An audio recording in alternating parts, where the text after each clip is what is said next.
My name is Clancy Ibisland, and I'm an alcoholic. I'm going to tell you something that's going to startle you. Je fluent dansk. That's all I know. I thought it'd be a nice start. I come from a Norwegian background, so I know how to say "je" and but I had to find out fluent dansk from my hosts here. Thank you. But I'm glad to be here tonight, and I'm glad to be part of this AA meeting, and glad to be part of this weekend. And I wanted to come before you looking shaved and clean, but Scandinavian Airlines lost my bag. So as the week progresses, you're going to just see more and more. But I was thinking today, but they suggest I might want to talk for a few minutes tonight, to talk about something that tomorrow night I'm going to tell my story, and tomorrow afternoon I'm going to tell maybe a little bit of where A should go from here. But I'll talk about something. I know we have some new people here tonight, and some people who are quite unfamiliar with AA, and a little bit of a chapter of AA history that I found also to be very fascinating.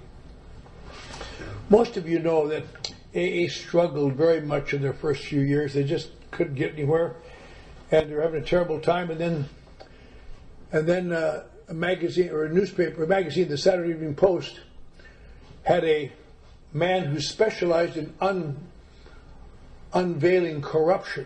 He had just finished writing a series of articles on the corrupt labor unions in Philadelphia.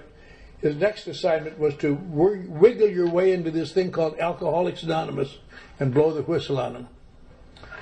And he got in there, and much to his surprise, they were what they said they were. They were honest and decent and outgoing and helping each other, and he hardly could believe it. So he wrote an article in this magazine called Saturday Evening Post in 1941, came out in March, that just transformed, the first time in the history there had ever been any knowledge of anything that really worked for alcoholics of our type. And they were just flooded with letters and flooded with people wanting help, and all over the country A started chapters in every state, and just wonderful, just great. And it was exciting, and Bill Wilson, the founder, sat in New York and just beamed over all of this. And then in about a year or two, he started getting letters from these people in these groups saying, you know, our group is becoming extinct. No one comes to the meetings anymore. And we're having great fights in our group. And people are getting drunk over it. And little by little, AA was diminishing. They don't talk about it much, but AA was really shrinking badly and rapidly. And in an effort to try to hold AA together, he started this little thing called the Grapevine. Now it's a little magazine like this, but then it was a big tabloid-sized paper. He thought maybe some articles would help people. It didn't seem to help much at all. And in 1945, he was just about distraught because AA was on the way out. And a man sent in an article for the Grapevine from a place called North Carolina saying, Bill, you ought to see this. Maybe this will help you. And Bill read this article, and he found out something that he had never known, had never heard of. Just 100 years before that, there had been 6 drunks got together in a bar in Baltimore, Maryland, and one of them was just out of jail. And he's telling his friends, you know, these people, the chaplain down there says they understand how I feel. They don't understand how I feel. None of them do. You 5 guys are the only guys that seem to know how I feel, and I know how you feel. They said, yeah, that's true. They said, but we're all drinking badly. Maybe you could help each other stop drinking. And so they drew up a little one-page constitution, and they all signed it, elected officers, president, vice president. Only one guy wasn't an officer. He must have felt bad. But they're going to take this vow to help each other stay sober. And you know, everybody laughing at these idiots. They can't keep themselves sober. They're going to keep each other sober. Ha, ha, ha, ha. And, but as time went along, they somehow stayed sober. Every time one felt like drinking, the other 5 would help them. And again and again and again. And a couple of guys came down from a city called Philadelphia and saw this and went back to Philadelphia and started a little group. And they didn't have a name for themselves, so they They thought there never has been in history a place where drunkards are keeping drunkards sober. It's very unusual, just like the United States is unusual. Our first president, unusual, one of a kind, George Washington. So they named themselves after him. They called themselves the Washingtonians. And a group came from Washington, D.C. and started a group in Washington. And a group started in Boston. And little by little, all of a sudden, here's a whole bunch of drunken slobs staying sober here and there. And they did very well. And they, at the end of a year, they were in about 7 different states. Not too many, but they started to grow really rapidly. And at the end of the second, what happened was in those days, there's no radio, television, no nothing like that. So most entertainment, public entertainment, came from public speakers who would give orations to big crowds. And they got a couple of good orators into the Washingtonians. And they'd go out and talk about the Washingtonians and got a lot of people signed up for it. They really started to get, because there'd never been anything like it. And but near the end of the second year, they sent out a letter to all the chapters they could find that they knew about, and said, we're going to take Washington's birthday, February 22nd, as our anniversary, because we started in March, it's close enough, and it's like Washington's birthday. But on our anniversary date, have somebody from your community, some leader of or at least somebody who's a decision maker, come in and give a talk. Not that we want to hear what he has to say, but we want them to see that we're not crazy, that we're really doing something good. So all over the country, February 22nd, 1842, people came in. And in Springfield, Illinois, they got a young lawyer named Abraham Lincoln, who was the guy that came in to give a talk. He wasn't very famous yet. In fact, if you ever look through a book of Lincoln's speeches, which you may or may not ever see, there's a major talk in there to the Washingtonians. And he talks for a long time, but the gist of it was this. I know many of you people here in Springfield, and you're intelligent, fine people. And I know exactly the only thing I don't understand your thirst. I don't have that thirst, but you have that thirst. But I'm glad you're doing something about it. And continue to grow and really flourish. By 1845, they had what they estimated, as best they could estimate, 100,000 sober drunkards in America. Unheard of.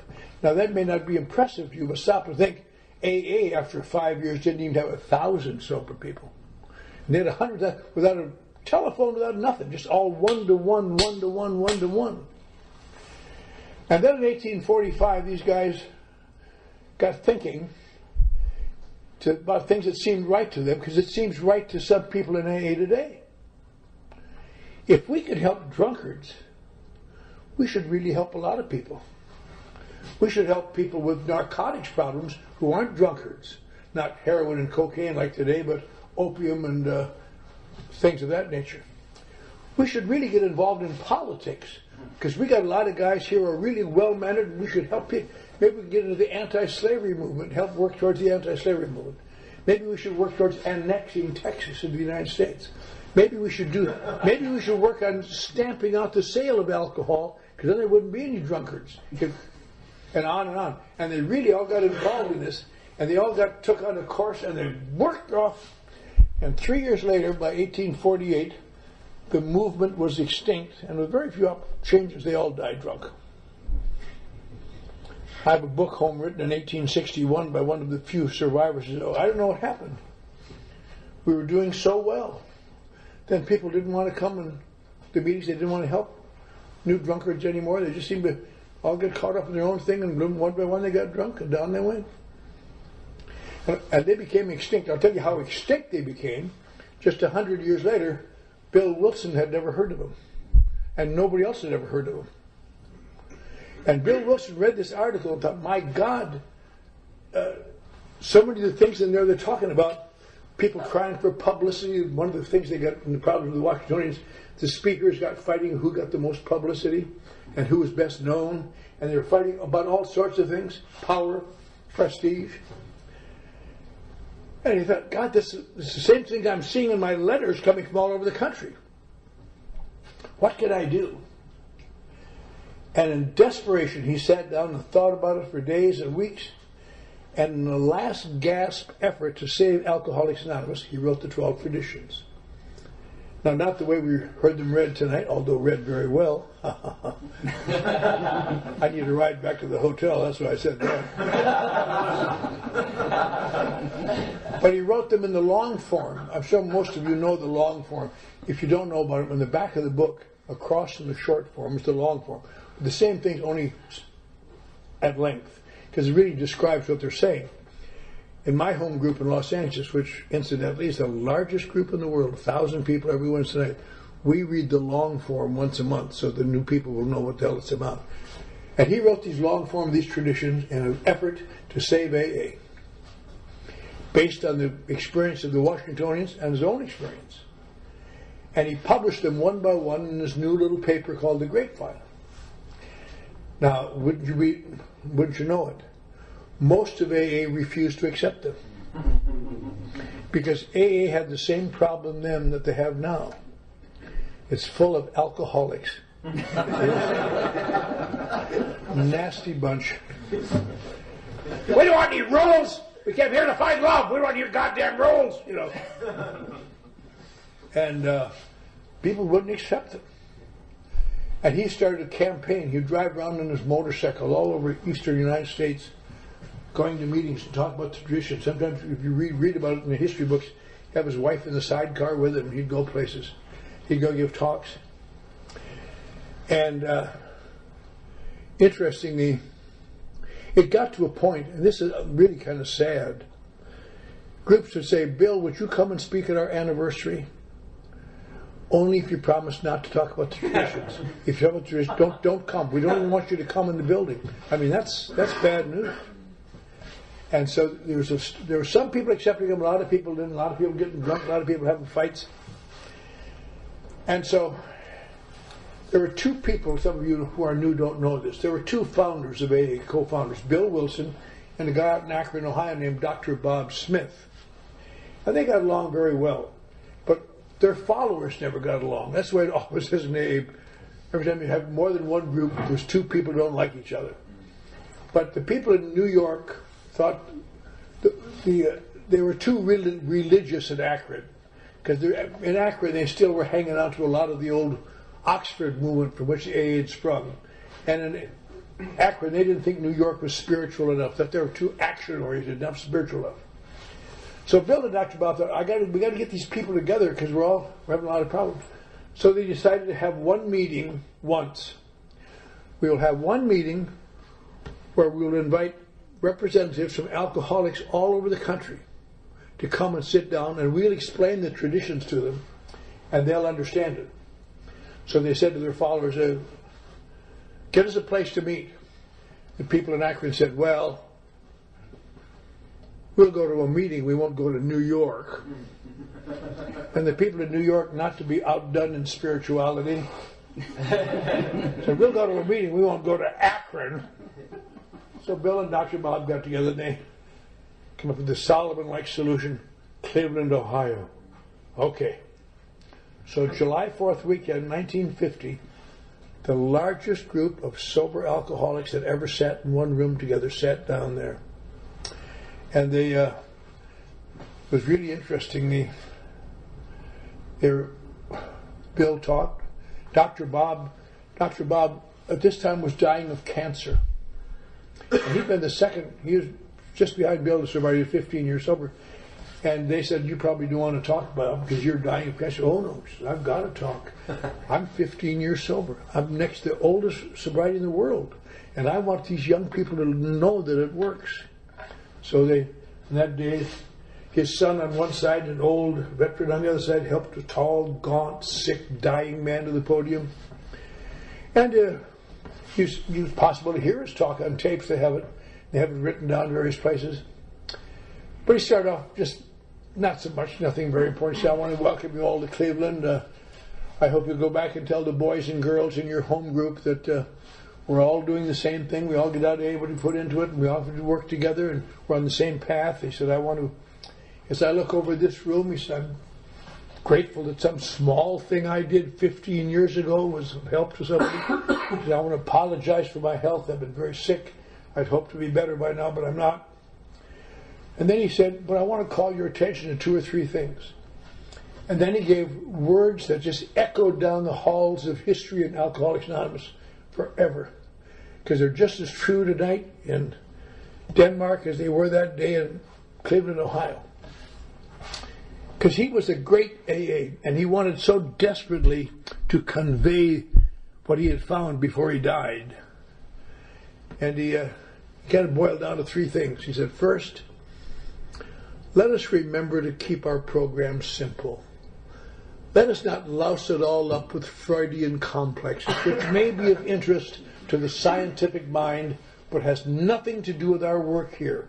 Our work here, when reduced to the last, consists of love and service.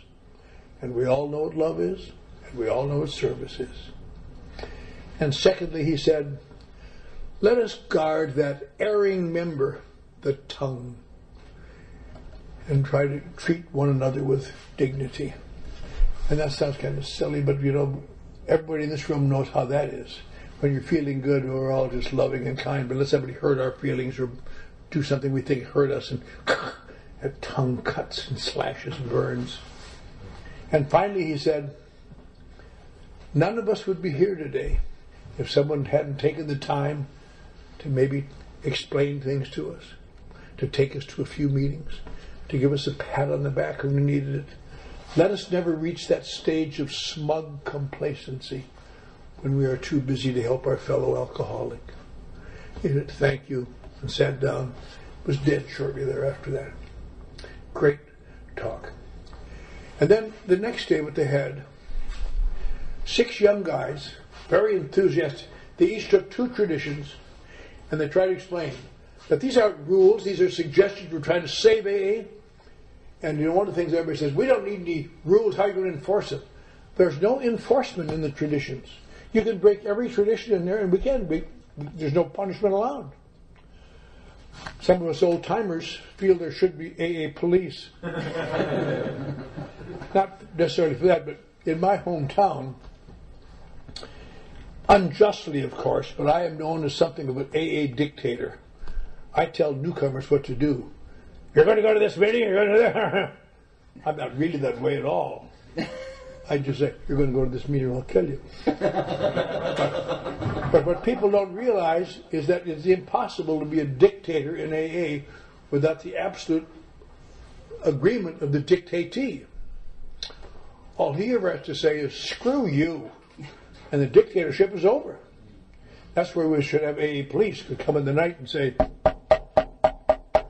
did you say screw you to your sponsor?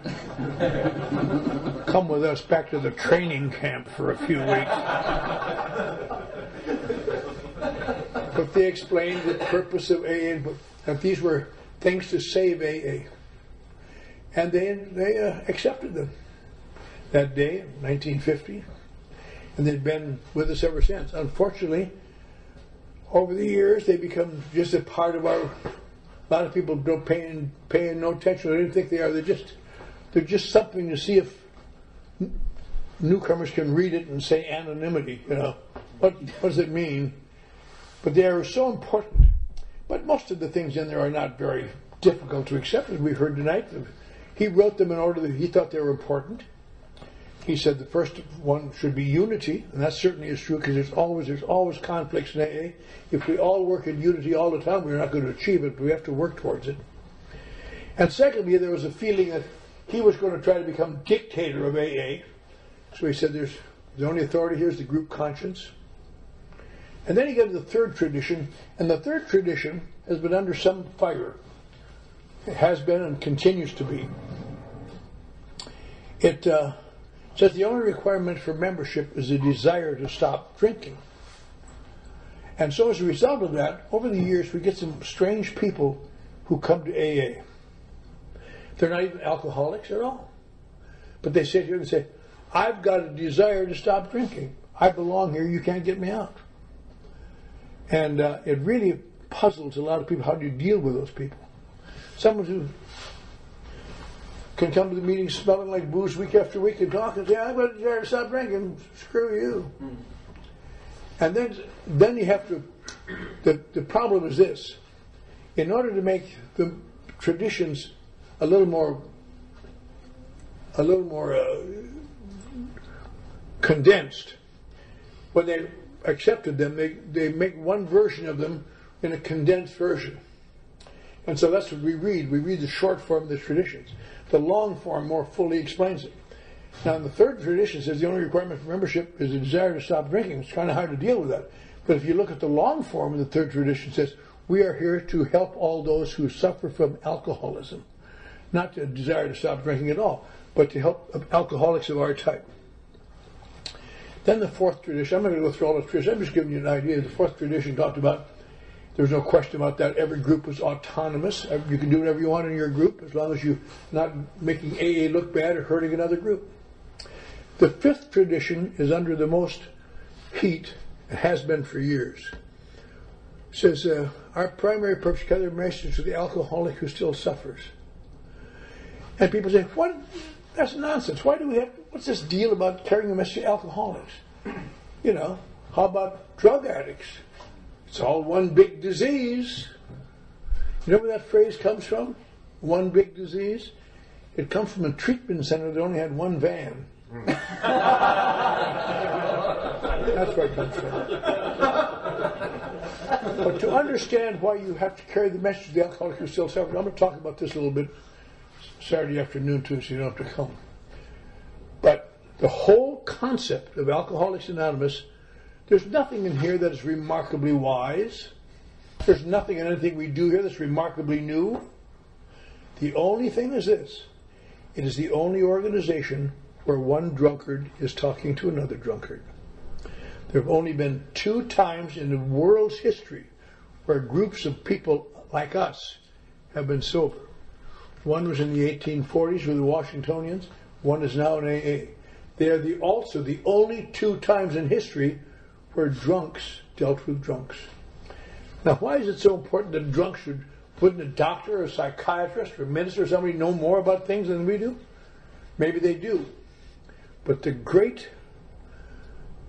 symptom of every alcoholic in the world is, I know you mean well, but you don't understand. My case is different. The universal cry. And we're not in any, none of us need advice. Christ, we've had enough advice to last us for 10,000 years. Passers-by think they should give us advice. Here's what you ought to do. The point is this, that what happens if you are fortunate in AA, you may hear people describe emotions of their own, or feelings or histories of their own, that you can say, my God, I thought I was the only one who knew about that. It's called identification. My God, I identify with this guy. I never thought I would. And the reason that is so important, that if I identify with them, and I'm fortunate, that nonsense advice from that person becomes meaningful information. I can believe what he is saying because he knows. And little by little, it opens up the armor so that the steps and the stuff can get in here. Because I'll tell you, I'm in a situation none of you are in. A few years ago, I resigned a nice job in Beverly Hills where I was doing very well because I had reasons of my own which I hate to even think about. But when I go to work in the morning now, I live out by the ocean in Los Angeles. I drive downtown, I park in my parking lot. Then I have to step over the bodies of men, women, and children dying from alcoholism and drug addiction to get to my office. And I spend all day trying to figure out ways to help those poor sick bastards. Then I step over them and I can go home. We're not a treatment center, we're just trying to keep people alive on the street. And you think, well, why would you help those people? I can't tell you how much I've helped them, tried to help them. But you know why people die from alcoholism? You can give psychological reasons and economic reasons and genetic reasons. But the number one reason is this. I thank you for trying to help me, but you don't understand. My case is different. The armor stays up. And somehow, to help anyone, we've got to get through that armor, at least to open it up just a little bit. Because without that, it just, everything you know bounces right off them. Anybody here who's ever worked with alcoholics know that. Some guys are able to do it, and some guys It's almost impossible. Most of them die without finding out. And that's why it's so important that you have to be an alcoholic in Alcoholics Anonymous. Not because it's better or worse or anything else. It's because that's the only place you're going to find identification. That is why a number of years ago, 1958 or so, a guy I knew, a friend of mine, went to New York and got permission to use the 12 steps for his new organization called Gamblers Anonymous, the first time they ever used the steps outside of AA. Then shortly after that, a guy from a narcotic addict who also was an alcoholic, and when he brought his narcotic friends to AA, they didn't identify, he got permission to start Narcotics Anonymous, and Cocaine Anonymous, and Overeaters Anonymous. All these are from people who are alcoholic with a secondary thing where they're trying to help other cases. There's a couple things. The guy that founded GA, Gamblers Anonymous, good man, a guy named Jim Willis. By the mid-60s, it was growing. That has also become the most successful of all the non-AIDS programs. But by the mid-90s, he was so busy in GA, he really didn't have time for AA anymore. So everybody was sad when he got drunk and died. But as they said in GA, we're very sorry, but he never gambled again. Just as if we were someone here would say, he didn't drink, he gambled again. You know, we didn't care. I never really understood the theory of identification so clearly. When I was about 2 years sober, in 1960, they had this new. I gave a little talk at a meeting like this, you know, just on obsessions, because I've always been an authority on obsessions, not what to do about them, but about the obsessions themselves. And some kind of plump lady came up and she says, "Oh, that was wonderful. We have a new organization called Overeaters Anonymous. Would you come and talk to our ladies Sunday?" And I had no front teeth. I weighed about 130 pounds. I said, "Sure."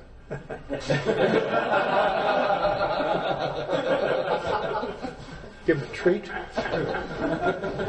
Out over there on Sunday, and these fat ladies sitting around the table. I thought, "Hey, trying to see somebody who's only 130 pounds? Look at it, baby." And I gave them a talk, good talk on obsessions, and when I got done talking, they had a little sharing session, which probably won't have time for tonight, I'm sorry. But that little woman over here said, talk about, it was her son's birthday. She made him a 2-tiered birthday cake, and he was down in Long Beach to a military school. Her husband went out to get the boy. She had one little piece of cake to see what it tastes like. Then another. Then another. When it came back, the cake was gone. And I didn't say anything because I'm too nice a guy, but I thought, Jesus Christ. Just have a piece of cake and let it go with that. What's wrong with you? It's your kid's birthday. A woman over here talked about eating ice cream and sending out for more ice cream. I didn't say anything, I'm too nice a guy, but I thought, no wonder you're fat, eating that much ice cream. Oh, but the kiss of death was this one over here.